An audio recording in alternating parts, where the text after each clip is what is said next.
Baik, selamat malam.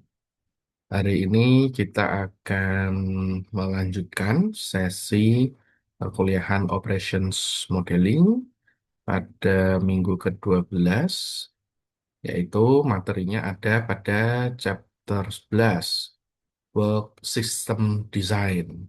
Ya, baik. Jadi hari ini kita akan membahas tentang apa itu Work System Design, kemudian job design, ya, bagaimana mendesain sebuah pekerjaan, lalu menjelaskan itu pekerjaan tersebut bagaimana mengukurnya, ya. Nah, jadi sebagai ilustrasi, ya, misalnya kita melihat ya bahwa pada sebuah pertandingan mobil balap seperti ini itu banyak sekali tim yang terlibat di dalamnya, ya. Jadi dalam kasus ini waktu ya menjadi kuncinya nih. Nah, jika semua anggota tim ini dapat bekerja sama seluruhannya dengan baik, ya, nah ini nanti kuncinya ya bisa menentukan bahwa tim ini menang atau enggaknya nanti, gitu ya. Jadi ada yang bertugas ngisi bahan bakar, ada yang bertugas ganti roda, ada yang bertugas untuk ngecek mesin dan lain-lain, gitu. Nah, atau eh,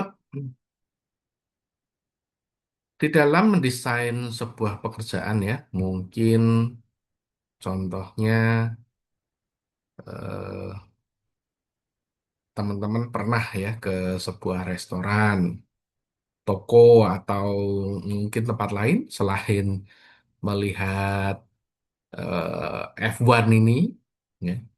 Mungkin kalau di restoran itu teman-teman pernah lihat tuh ada orang yang mungkin orangnya dia lagi, ya, terus kemudian kadang dia menyambut tamu, ya. Terkadang dia juga nanti eh, menyajikan makanan, minuman, dan bahkan bisa juga dia jadi koki ya, atau petugas mencuci piring gitu. Nah, dan perbedaannya dengan yang F1 ini kan dia spesialisasi ya. Ya, atau mungkin apakah ada orang yang bisa berganti tugas pekerjaan dalam seperti itu gitu ya. Nah, jadi kemudian timbul istilah yang namanya apakah karyawan yang demikian itu karyawan yang produktif, ya. Jadi karyawan yang tahu apa yang diharapkan dari mereka dan apa yang diharapkan dari diri mereka. Jadi mereka tahu peran apa di perusahaan dan mereka memahami tujuan pekerjaan mereka. Nah, itu kalau mungkin disebut karyawan yang produktif. Atau contoh lain lagi pada perusahaan ekspedisi, pengiriman barang tuh ya. Biasanya kalau kita lihat di pengiriman barang itu kan musiman ya. Mungkin kalau lagi musim banyak paket, orang butuh kado. Nah, biasanya sekarang trennya online shopping, ya. Nah, perusahaan ekspedisi gitu kan mungkin ya akan mempekerjakan pekerja paruh waktu di periode-periode tertentu, ya. Jadi bisa bisa saja sih dia yang atau mungkin merangkap pekerjaan gitu ya. Eh, dia juga yang mensortir barang, dia yang jadi driver, dia juga nanti yang mendeliver paket-paketnya itu gitu ya. Nah, jadi suatu pekerjaan itu harus bisa memberikan nilai tambah dan memungkinkan perusahaan ya untuk mencapai tujuannya gitu. Nah, jadi misalnya perusahaan tersebut ya didesain ya untuk memastikan bahwa tugas dan tanggung jawab dari setiap karyawan itu diarahkan, ya, diarahkan. Jadi Arahkannya kemana? Sesuai dengan tujuan perusahaan tadi ya. Tujuannya apa gitu. Nah, sehingga dibutuhkan sebuah metode yang untuk menganalisis, melihat tugas-tugas mana yang tidak perlu, lalu juga meningkatkan proses dalam menyelesaikan pekerjaan. Ya. Jadi kemudian kan membutuhkan sebuah mekanisme pengukuran untuk mengevaluasi kinerja karyawan, ya, dan kemudian ujungnya kita mendesain ini kompensasi ya, para pekerja. Jadi ini didefinisikan bagaimana pekerja itu dibayar untuk menyelesaikan pekerjaannya. Ya. Nah, jadi mari kita melihat mulai dari merancang ya sistem kerja gitu.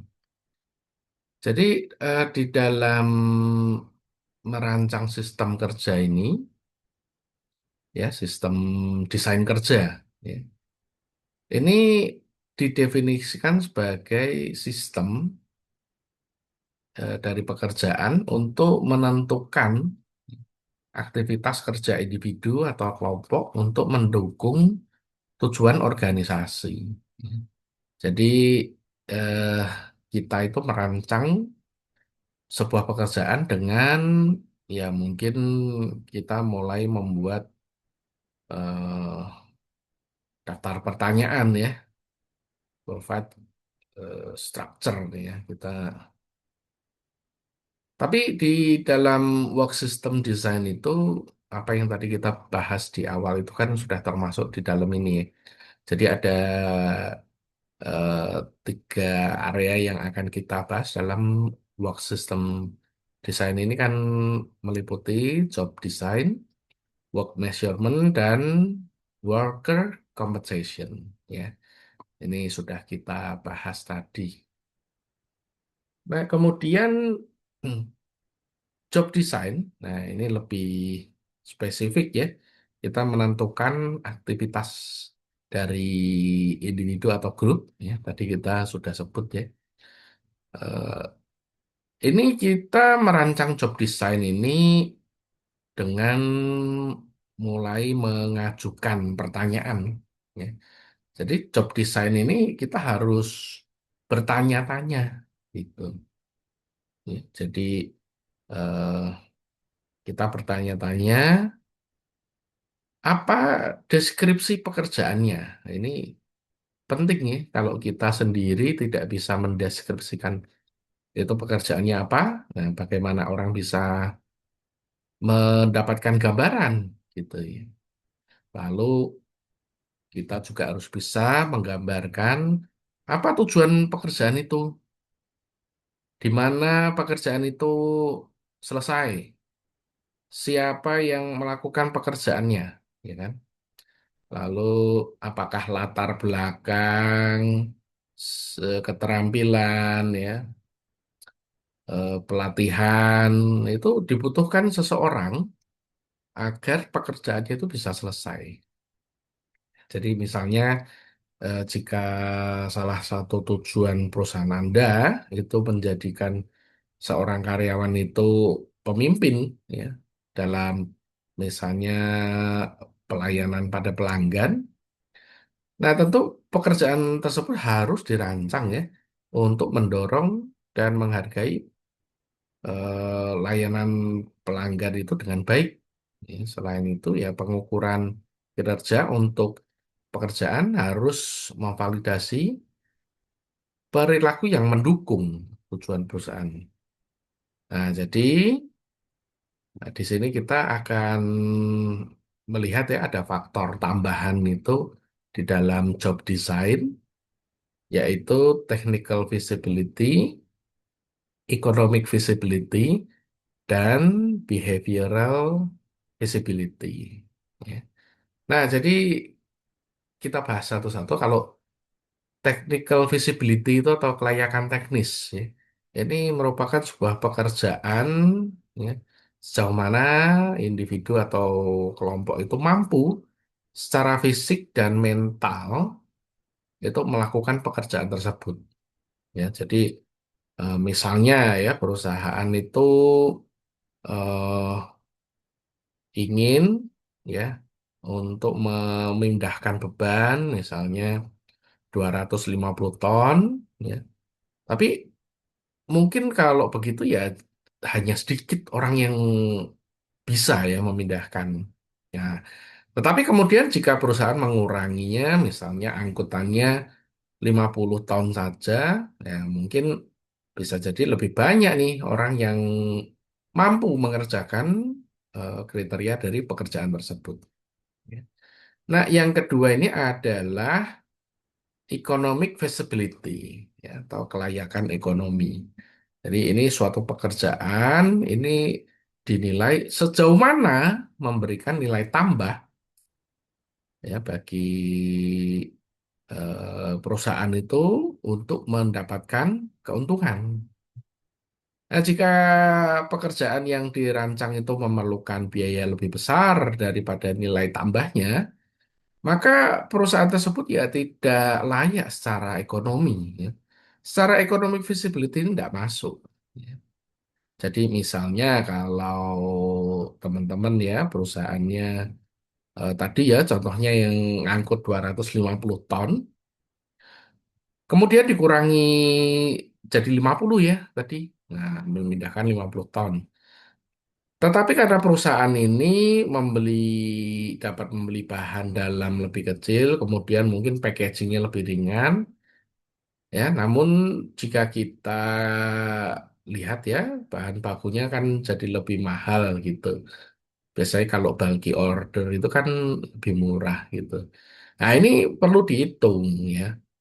Eh, Kalau bahan bakunya tadi dihitung jadi lebih tinggi, ya, lalu juga misalnya biaya tenaga kerjanya juga lebih tinggi, ya mungkin kita harus mempertimbangkan ya solusi mana nih, ya solusi yang kayak gimana kita hitung dulu yang lebih masuk akal secara ekonomi. Nah, yang ketiga ini adalah behavioral visibility. Nah, behavioral visibility ini adalah jadi pekerjaan ini melihat ya sejauh mana seseorang karyawan itu memperoleh kepuasan secara intrinsik, ya, jadi melakukan pekerjaan tersebut ya. Tantangannya itu ya dalam merancang pekerjaan itu pekerja itu merasa nyaman ya dalam merancang pekerjaan tersebut ya. Nah, kalau apa karyawan sudah merasa nyaman, tentu karyawan pekerja tersebut dapat memberikan nilai tambah kepada perusahaan gitu ya. Nah, jadi sebetulnya hal ini juga ada dilemanya ya, yang pertama itu bisa memotivasi ya, kemudian juga seseorang itu mungkin merasa eh, melakukan pekerjaan yang membosankan ya. Jadi ada dua akibat gitu. Ya, namun nanti setelah ini kita lihat ya contohnya pada Google. Tapi sebelum itu ini sekedar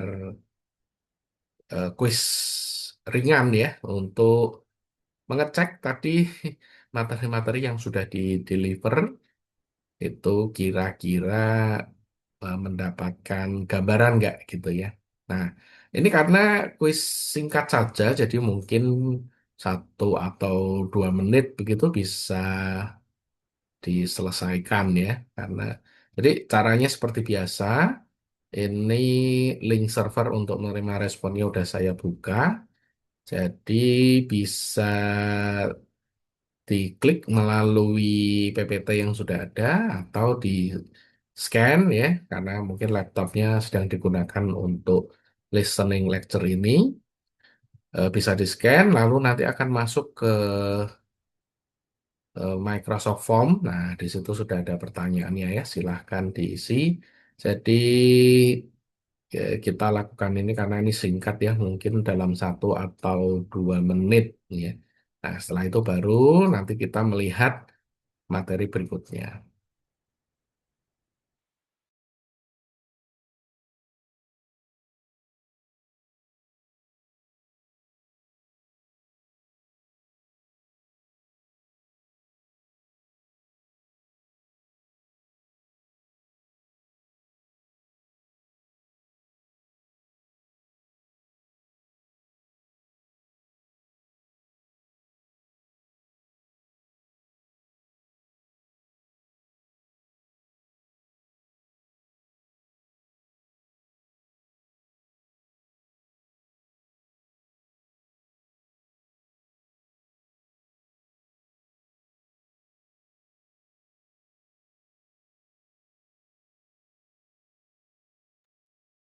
Oke, baik.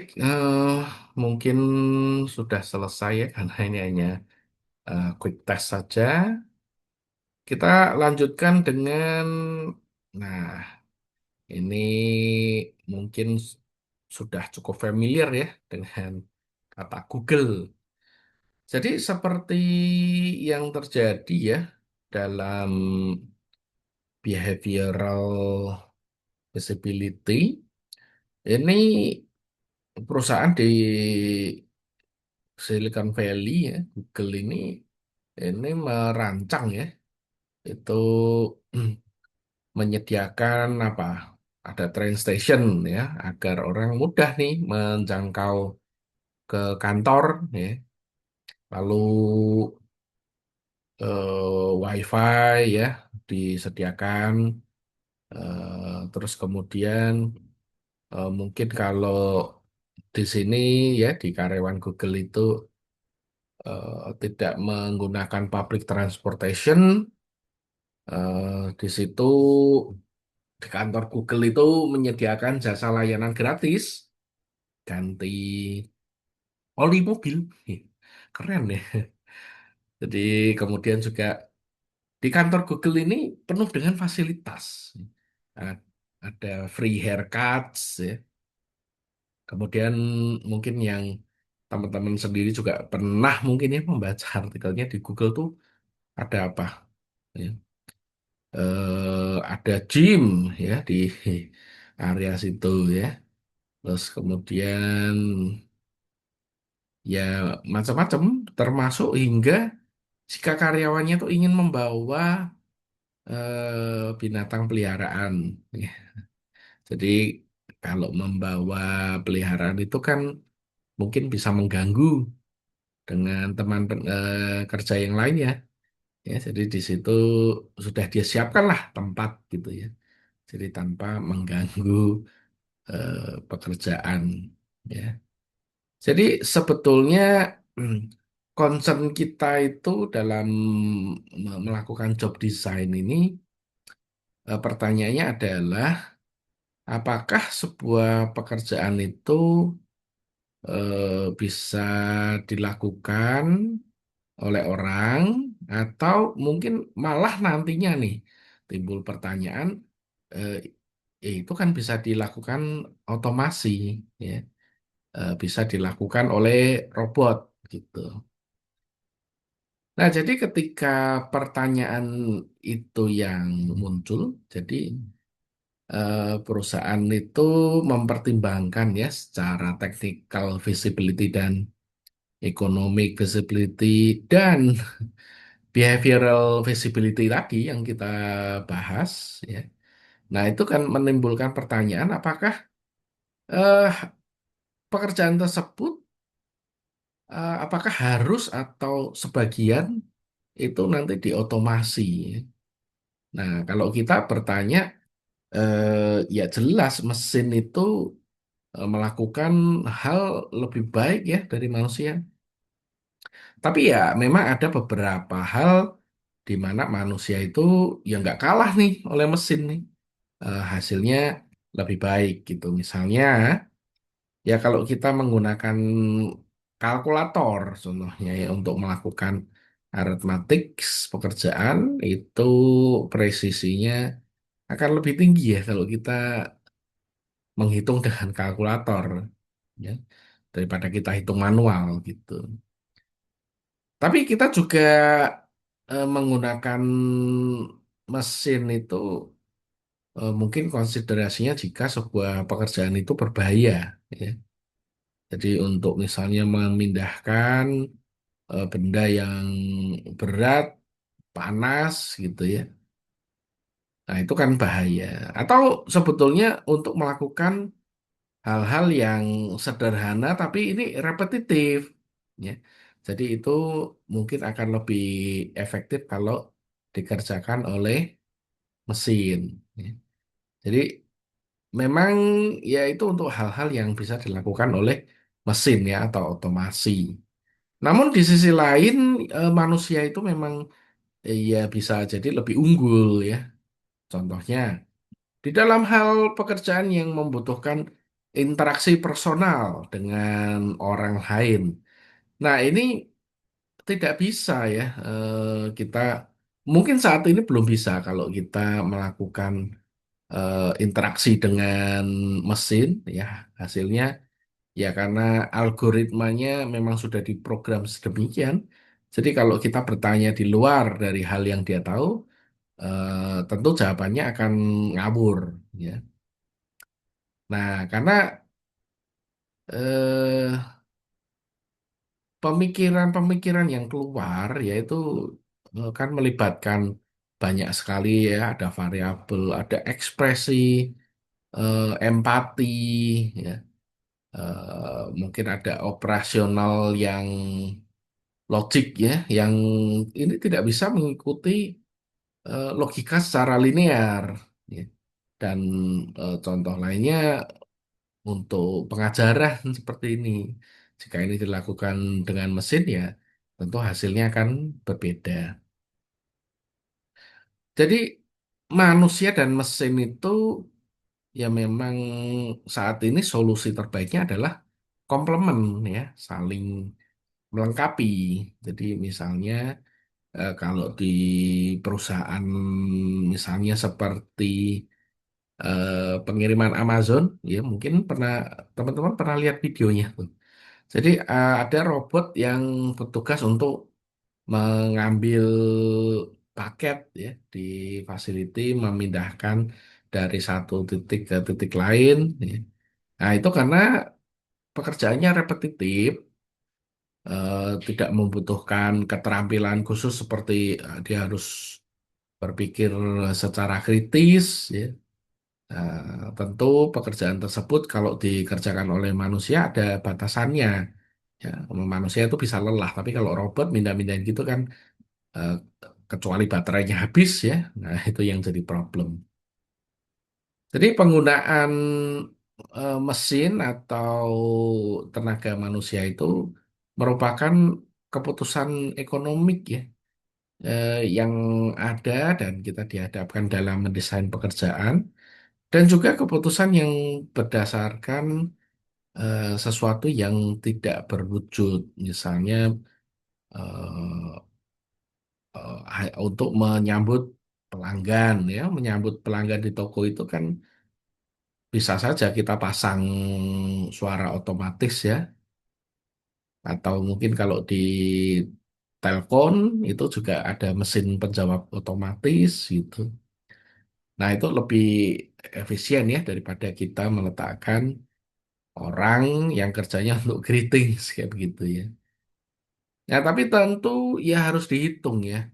Apakah hal tersebut itu sepadan dengan nilai tambah yang diterima oleh perusahaan. Ya. Jadi di dalam mendesain itu nanti perlu dipertimbangkan. Nah, jadi jika suatu pekerjaan itu dirancang untuk manusia daripada mesin, jadi ini faktor manusianya nih sekarang. Nah, pertanyaannya berarti kalau manusianya berarti seberapa harus terspesialisasi seorang karyawan itu harus menguasai ya. Nah, oke, jadi kita lanjutkan di dalam video yang berikutnya agar bisa istirahat sebentar ya sambil eh, kita play video berikutnya untuk menjelaskan faktor-faktor kalau ini dilakukan oleh manusia. Nah, ini yang barusan kita bahas kan. Kalau ini kita otomasikan, kita jalankan dengan bantuan misalnya robot ya atau teknologi begitu. Nah, itu pekerjaan-pekerjaan yang tadi ya, yang simple, yang berbahaya, yang repetitif gitu. Nah, tentunya kalau dilakukan oleh manusia, itu kan pertanyaannya tadi ya, wah berarti ini harus spesialis apa sih kita gitu ya, untuk atau si karyawan tersebut ya, untuk dapat menjalankan pekerjaannya. Ya, baik, ini bagian dari part 1. Kita lanjutkan ke video part 2.